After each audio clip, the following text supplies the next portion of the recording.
spend the night with my daughter, and you would see she is an excellent choice for your wife. A bold mother pushed her daughter towards the Duke as he passed by them. All eyes were on the three of them, as Duke Edgar was the main topic for the night. I wasn't aware your daughter started working in the red light district. I am not looking for a wife there. Duke Edgar stepped to the left to pass the disappointed mother and daughter. He had only arrived less than 3 minutes ago, but this was his second encounter with a mother and daughter looking to win over his favor. Ever since it was announced he was looking for a wife, this was happening. The culprit behind the rumor was none other than the scheming king, who had nothing better to do than ruin the life of his friend. It was no surprise the women had accepted the bait and pushed their daughters to try and catch the Duke as their husband. Duke Edgar Collins was the only son of his father and sole heir of countless lands. He lived similar to that of a king, and thanks to his connection to the king himself, nothing was impossible for Edgar.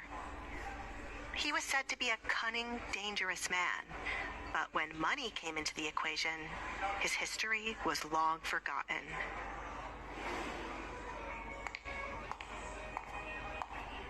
Duke Collins is here, a young woman whispered to her companion as Edgar walked into the Baron's home. This is going to be a pain in the ass, Edgar sighed, already knowing how the night would end. Countless offers to take the young women who were just finished learning what it meant to run a household would be the death of him. The heat from their desire to find a husband quickly made the place hot and uncomfortable. A nice cold drink was needed to relieve him of the hot temperature. Edgar had no idea why he agreed to attend the Baron's party. The Baron, Desmond Barrett, owner of a failing household, was a man he never cared for. Edgar couldn't figure out why a man on the brink of bankruptcy would throw such an elaborate party. Was the man looking to speed up being kicked out of his own home? Duke Collins. The man himself appeared. The Baron approached Edgar with his hair tied into his usual ponytail. He wore a black and white suit Edgar felt matched the man's hair, black with specks of white here and there. Edgar didn't miss the way the Baron announced his name like he was a young girl making her debut at a ball and was coming down the stairs. Baron, he greeted the man. It was so kind of you to visit my home to attend my party, Desmond said, pleasantly surprised to see the Duke. He was a nervous wreck from all the questions being thrown his way from guests who had only come to see the Duke. Desmond made sure to spread the news the Duke would be at his party. Save it, Baron. You know why I'm here. Unlike the king, I am yet to believe you have the information I'm looking for. Edgar was looking for any lead for the case with the young women disappearing. Desmond sent a note claiming to have information and wished to speak with the Duke here. However, Edgar quickly saw through his ploy. Of course I know why you're here, but it would be rude of me not to offer you a drink first, Edgar. Forgive me, but you seem to be sweating quite an awful lot. Desmond looked around, wondering if his house needed more windows opened. I am not here for a fucking drink, let me tell you. Edgar grabbed the Baron's neck, not caring about the crowd watching his every move. I might have a lot of time on my hands these days, but I do not like when it is wasted. If you have called me here as entertainment for your guests, I will see to it you hang first thing in the morning. I'm sorry, Desmond cried as his feet started to dangle from being lifted off the ground. He heard the Duke was a monster, but only thought of it as a joke. Desmond tried to gulp, but Edgar's hand was too tight around his neck for him to complete the action. Sorry. Edgar tightened the grip around Desmond's neck. It sounds like you're confirming you have no information for me. It wouldn't take too long for me to break the neck of such a slender old man. Is this entertaining enough for your guests? He whispered in the Baron's ear. Desmond felt the hairs on his body stand tall as Edgar's cold breath blew against his skin. I have information. I swear, it's upstairs. Good boy. Edgar spat, narrowing his eyes at the Baron. Why did you wait so long to say that? Did you wish for me to kill you? No, Duke. I should have brought it right away. Forgive me. Can you put me down before everyone thinks you are in the wrong? I don't want them to get the wrong impression of you, Desmond stated. But what he really meant was he no longer wanted to be embarrassed about being strangled at his own home.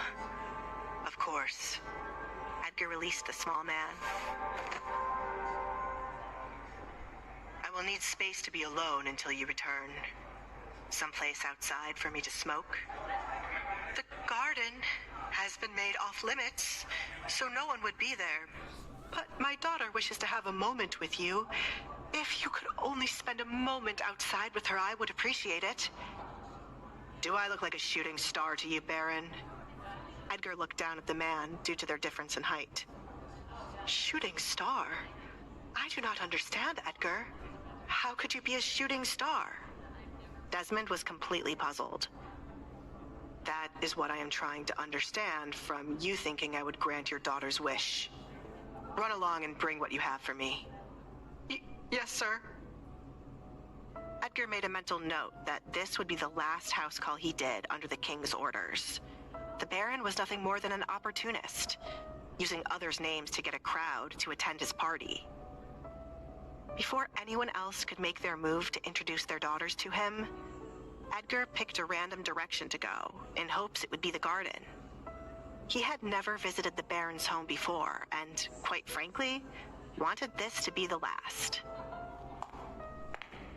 Follow after him, he heard someone mutter behind him. Edgar pulled a cigar out of his coat pocket as he hurried outside. He knew the night would call for a quick smoke. As he found his way out of the Baron's home, the cold air nipped at his skin, almost threatening to go back inside. Instead of going back inside, Edgar lit his cigar as he would rather be outside in the freezing cold and back in the house where he could feel the heated gaze of young women. I should have brought 2 coats. Passing by the stairs where he was standing, Edgar spotted a young woman hurrying off somewhere as she hugged a coat to protect her from the cold. That's a little thin to protect you, isn't it? He made his presence known. The woman halted, seemingly shaken up due to the fact that someone had caught her wandering around. The party is inside. I am very much aware of that, Alessandra. Why are you tensing up like I wasn't supposed to know your name? Who else would be wearing a mask in the Baron's home, except for his rumored cursed daughter? After a moment of silence, Alessandra finally spoke. Are you scared of me? No. There are scarier things in life, darling. Why should I be scared of you all because of a mask? Edgar blew out smoke into the air. It's going to kill you if you don't stop. Alessandra didn't need to turn around to see that he was smoking. The scent reached her nose, and she found it to be disgusting. Good.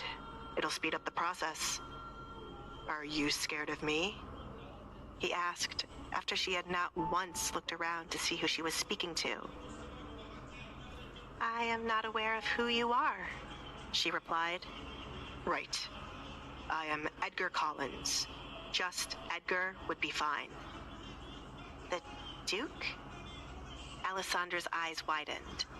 She never expected such a man would be here. She thought her father was lying.